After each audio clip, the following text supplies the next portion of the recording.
एक बार की बात है, कहीं दूर एक गौत नामक एक संत रहा करते थे। इसका एक ही बेटा था। उस बेटे को वह बहुत प्यार किया करते थे।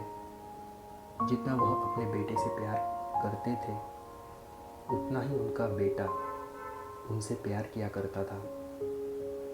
उस संत के बेटे का नाम अर्जुन था। एक दिन की बात है, वह शांत भगवान की पूजा कर रहे थे। तभी उन्हें पता चला कि उनका बेटा अब इस दुनिया में नहीं रहा। यह सुनकर संत के चेहरे पर हल्की सी उदासी दिखी। फिर से वह सामान्य हो गए। लड़के का शव आया। तभी संत के पास एक शिकारी आया। शिकारी कहने लगा, महाराज, आपके बेटे की मृत्यु का कारण यह सांप है। इस सांप ने ही आपके बेटे को काट कर मौत के घाट उतार दिया। अब आप ही बताएं कि मैं इस सांप के साथ क्या करूं? क्या मैं इस सांप को टुकड़ों में काट कर मार दूं या फिर गर्म तेल में डालकर मार दूं? संत महाराज ने कहा, आप इसके साथ कुछ भी न करें। हमारा धर्म यह नहीं कहता है कि किसी को मारा जाए।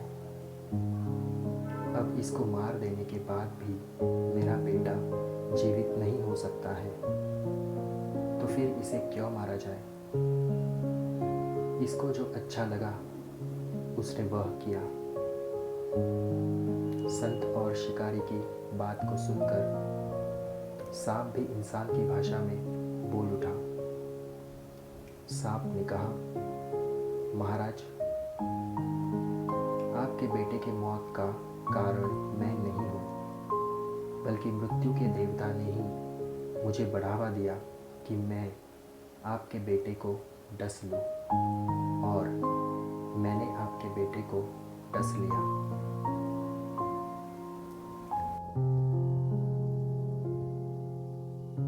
अभी इसकी बात हो ही रही थी, तभी मृत्यु देवता भी वहाँ आ गया। मृत्यु देवता ने कहा, किसी की मौत का कारण मैं नहीं होता हूँ। आपके बेटे के मौत का कारण मैं नहीं हूँ। मुझे तो काल ने आदेश दिया था कि आपके बेटे की जान ली जाए, इसलिए ही मैंने सांप को डसने के लिए बढ़ावा दिया। इसमें न तो सांप दोषी है और न ही मैं। काल के अनुसार ही यह धरती चलती है। काल जो चाहता है वही होता है। हम सब काल के अनुसार काम करते हैं। मृत्यु के देवता संत शिकारी और सांप को बता रहे थे। अभी तक यह खुद को सही बता ही रहे थे, तभी वहाँ पर काल भी आ गया। काल ने कहा, मैं भी किसी काम के लिए जिम्मेदार नहीं हूँ। जो कुछ भी किसी के साथ होता है, उसके लिए उसका कर्म ही जिम्मेदार होता है। इस लड़के के मौत का कारण इसके पिछले जन्म के कर्म है।